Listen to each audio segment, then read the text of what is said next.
Hi guys, my name's Andy Cam, I'm here at Hep2O, and today I'm going to show you about the InfoSure technology and how it works. So what we're going to do now is show you how the pipe connects to the fitting.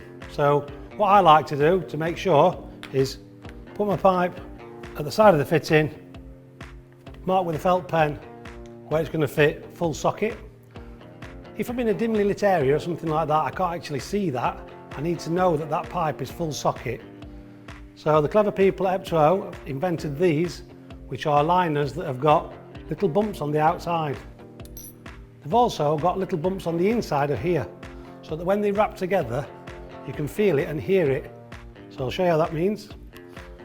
Pops into there, pop it in full socket, turn it, and I can feel it rumble inside there. And that's how you know it's in for sure. That's it, all sorted.